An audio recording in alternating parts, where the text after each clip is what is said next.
surprised about this, other than like, come on, Jessica, figure out how to keep these lids on here. You know what I mean? But it wouldn't be that big a deal. For Mike, this was a big deal, that he was able to have that experience and be okay. And we'll see here in the debrief. Because the transition facility, I got my tip brain on case. Because the skills trainer was there, he provided an opportunity for her to see him having success at tolerating that frustration, right? So we'll see here in a minute when she debriefs with him the next day, she has something very specific they've been working towards, a goal that they've been working towards that she can highlight with him. So let's watch the follow-up and then we'll have some more discussion here.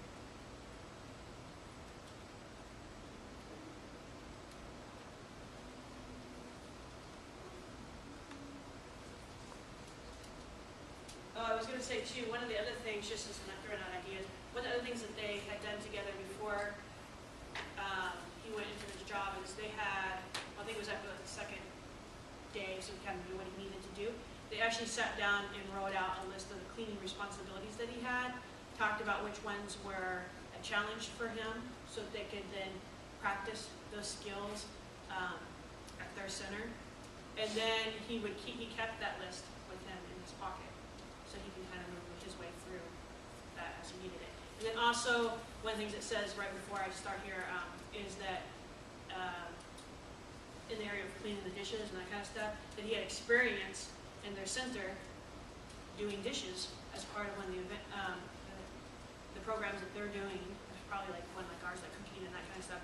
He had experience doing dishes, so he had an opportunity to practice and know what to do before he got here. And then let's look at the debrief.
always fun to joke around, but you never know what is going to get back to your boss. And, you know, sometimes if you're saying something to someone and they're going to be talking about you to somebody else or be relaying what you said about your boss. So, you know, that's something that we all deal with. And something really important as an employee to give your boss respect. Yeah. Remember that. Yeah. I definitely, I feel it's pretty funny when, you know, when talking about it, but I understand that, yeah, I should really be careful with that, especially, you know, on my coworkers. Yeah, you said it also, get back to the boss. I mean, you know, the boss is always pretty cool, but, you know, Right. it's always better not to do. Good. Yeah. So, okay, next week I'll be back, and I say you're one of my favorite clients because I do love children younger. So, I'll be back to try some more flavors. But again, it's great, great work. That was one of my favorite clients because I do like frozen yogurt. Yes, so. So, again, it sounded like it was going to be clearer when I previewed this, but like it was kind of muddy right now, the sound. So I hope you caught most of that. So tell me, I guess let's look at what are your thoughts in regards to this debriefing session? What stood out to you? Ryan? It happened at night. It happened at night. It did. You see through the window, it's dark. I'm not sure whose house Unless that we're in is. Alaska. It could've been- Yeah, I'm like, that could be 3 o'clock in the afternoon. Yes, Maggie, did you have? She pointed out a lot of good things he's doing, some feedback for us. She's some strengths and stuff. Yes, absolutely. Absolutely. She really, it wasn't, because a lot of times we think of debrief, we're like, well, all that stuff went right, so we don't really need to talk about that. We need to talk about what didn't go right, right? But we need to add in all the things that went well as well, or they're going to think they only messed up. Yeah. Yep, demoralized, yep. Seemed like she being involved with having feedback first. Started out with it, yep. Kind of bounced back around, but mostly in the beginning was the positive side, and then stuck with the main point towards the end. What else?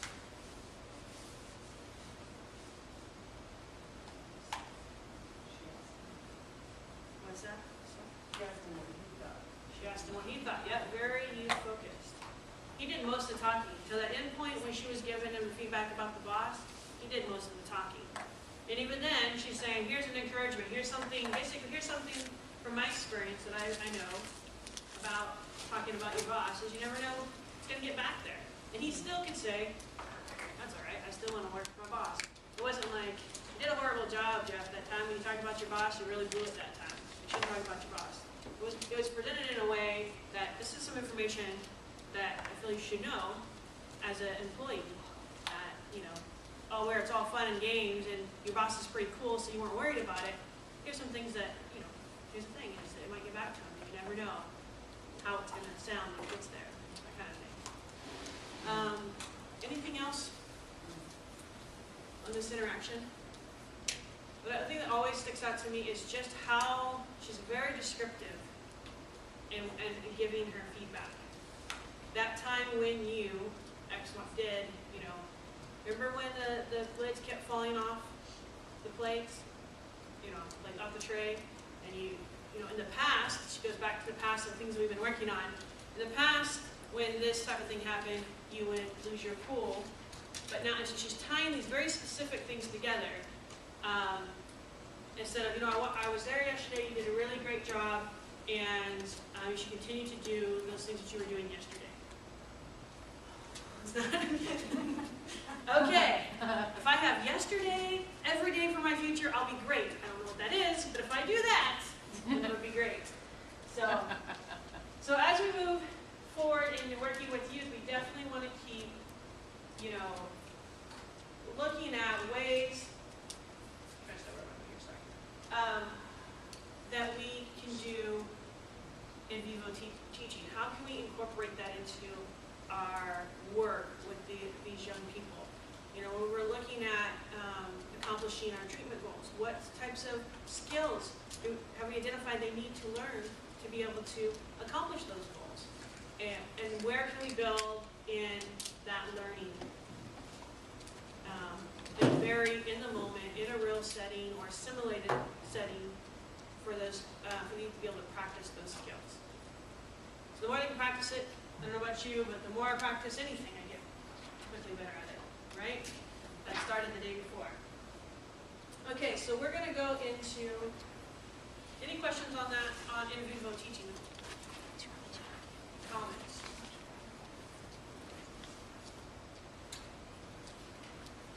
And my son is one that ran away. Hold on a second.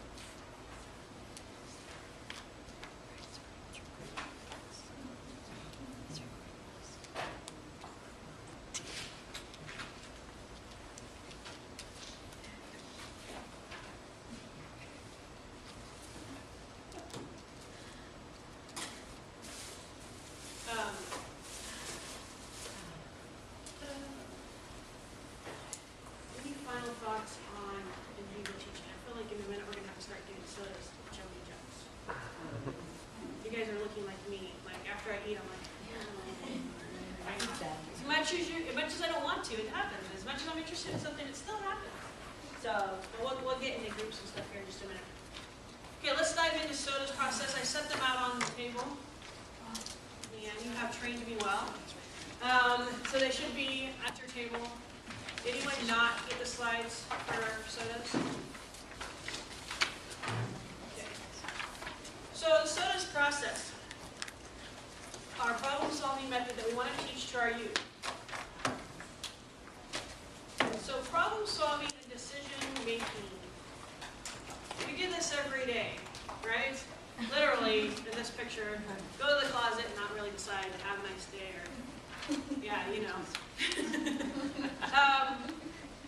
The one thing I want to point out about this picture, though, is, you know, generally sometimes we feel like our youth pick this one.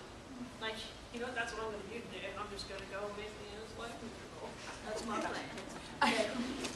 Typically, that's not the case. There's other things that lead to that moment, other than they just pinpoint it.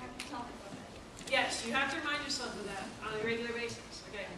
But it's an integral part of the day. What are some decisions, basic, don't get all personal, okay, but what are some decisions you might have made today already? It's only 1:30 in the afternoon. Whether not to get snoozed again. Yeah, I'm well, gonna get a sandwich or a salad, a Subway, I'm gonna get a sandwich or a salad.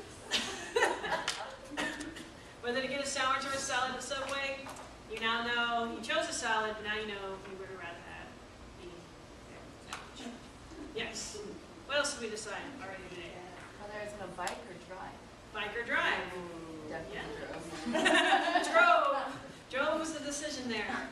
All right. What else are the decisions? I decided to stay and work on my notes during lunch. Stay and work your notes during lunch, or go do something else, Yeah. right? So you just stay and work on the notes. So I think that's not an hour.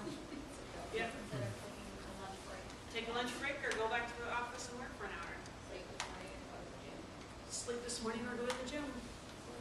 Sleep this morning, or go to the gym. Sleep one. All right. What? So I get into, again, if it's personal, don't dive in there. But what are some of the thoughts that went through our head? Is, well, let's say, Roxy, if you don't mind, Subway sandwich or salad? How'd you end up with the salad? Because I'm trying to eat more vegetables and vegetables. You're trying to eat more vegetables. Your goal is to eat more vegetables. The salad had more vegetables, so it made sense that you had the salad. The only downside was, I should have gotten the meatball sauce that I got for Judy. and that's awesome. And hence the reason when we give our rationales, we use the word most likely outcome, because most likely you would have reached your goal of eating more vegetables, but there was bad vegetables. So that's why we don't say it's for sure. Anyone else? The thought processes that you went through to make those decisions. What were some of the thoughts? How'd you get there? What'd you balance out? To drive, maybe. Time. Time, yeah. You looked at how much time you had, probably how much energy you had. what you had to do after. I was gonna say weather, but weather was in favor of biking. Yeah, but you did take it into consideration. Yeah. Yeah, was one of the advantages of biking, beyond the weather. Absolutely. So we're doing this on a regular, everyday situation, sometimes moment by moment. I'm making decisions constantly during this training. Do I go to the next slide? Do we talk about it? Do we do it in open discussion? These things are constantly happening, and I'm, in the moment, I'm doing this process we're going to do, because I've done it a million times and I've got the skill in it now, to make those decisions, right? Well, as we know, especially for the bigger life situations, a lot of the decisions that our youth are facing, one, they don't have the skill to really balance out the pros, the cons, the advantages, the different advantages or disadvantages. Maybe because they're youth, okay, or maybe because some of their mental health challenges get in the way, or their physical challenges. You know, if they have maybe they're experiencing FAS, they're on the FAS spectrum, something like that. That could hinder this decision-making process. So this process that we're learning SOTAs, we're going to teach it to our youth, and we're going to use it with our youth. So between the two, we're going to give them a tool that they can utilize. And they'll all use it differently. That's basically what we're talking about here. So teaching youth with an emotional or behavioral disturbance helps them to get along with others, increase the ability, right, to develop and maintain close relationships, increase control over outcomes of the situation. That control piece is really important for a lot of our youth. Feel more control over situations, it's the same thing. And improve the quality of life. I guess the difference is one gives them more control over the outcome, and one gives them that feeling they have more control over the outcome. That can be good. That's why we're doing this. We're not going to watch that show, so I'm sorry, I'm going to take out. SOTA problem-solving method. SOTAs. This is the healthy version of SOTA. So we're going to look at the situation. What are the options? What are the disadvantages of those options? So you want to go through each option, figure out the disadvantage. What are the advantages, and what is the solution? In this process, we actually do the A before the D, but then what would that spell? So just so you know, you split the two, but I mean, what do we end up with there, guys? I don't even know. So does? It kind of works. It kind of works. What's that? Sods. There we go. Sods. So our sodas are really sods, but all our kids are going to think we just did not spell sodas. Okay, so let's go to the next one here. Actually, here. Talking about the situation. Did somebody, or as a group, did we define the situation? What's happening? The truck has run off the road. Truck has run off the road. Yep. Any other takes on this? Pretty straightforward, huh? Bummer averted. What's that? Bummer averted. Bummer averted, yeah? Yeah, but it looks like it went off on the opposite side of that, like, culvert thing. So it doesn't really make sense. It doesn't make sense at all. I'm often wondering about this picture. But who knows? Maybe that was there before. It hopped the culvert. Yeah, maybe it went through, hopped the culvert, turned around, And then sat down. Turned around. You know, we're learning through this process. We really don't know what's going on here, do we? But we do know the truck is off the road where it's not supposed to be. What if I were to show you that picture? Scary. That kind of changes the situation a little bit, doesn't it? Yeah. We thought a minute ago, we just thought he was off the road, and fortunately he didn't hit that little tiny culvert. Now the culvert looks like the better option of the two, right? Well, a lot of times when we're working with our youth, they'll present us with a situation, and if we just jump in there and start working with it, versus really having a conversation about and really painting the picture and helping them to really paint the picture of the situation, we think we're dealing with one thing, we're really dealing with another thing. And so when we sit down to talk about doing this process with the youth, we want to make sure that we actually have the situation in front of us. Sometimes you won't, as much as you are engaging, you won't know that right away. You will know it as you go along the process. If it just seems like it's not working, you're not involved, you probably are missing part of the situation and you need to go back to it, right? Yep. We'll go there. Any thoughts about that part, though? Who would like to be in that truck? Oh, thank you. Maybe the bungee cord on the edge of it or something. Okay. We talked about that. Thank you. So then the next part is options. So we really want to help our young people explore and brainstorm options. It's important to know that this is the brainstorming piece. That means that what they put down as options are options. You know, I want to work out my friendship with Leanne, but she's really always making me upset.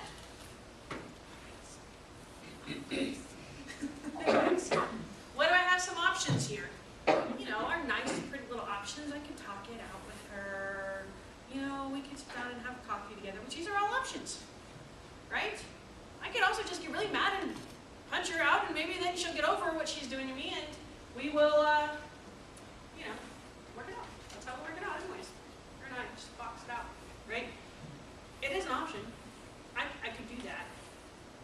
You know what I mean? That's hard for us though not to jump on and go, no.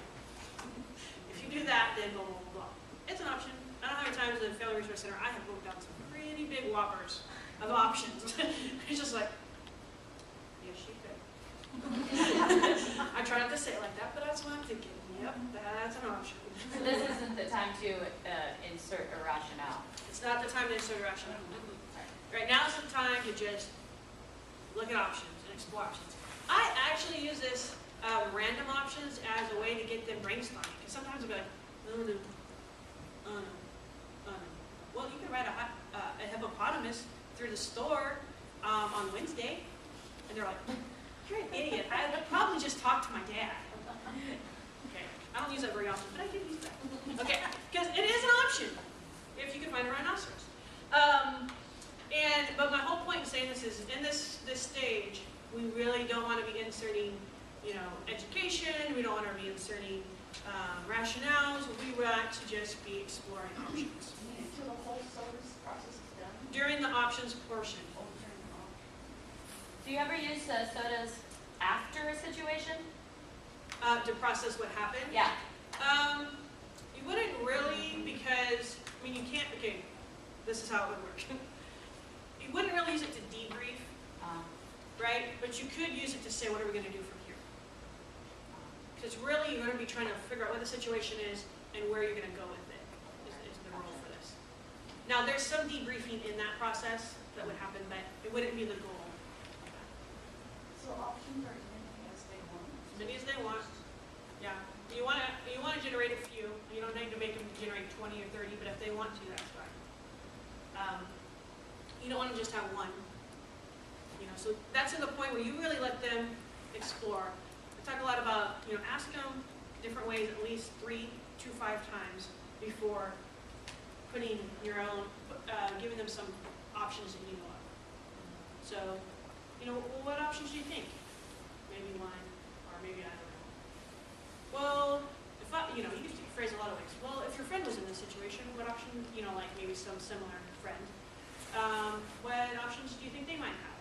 Or if I was doing, you know, like you could phrase that same question several different ways, or even just ask it straight back the same way to help them kind of get their brain rolling on options and that kind of stuff.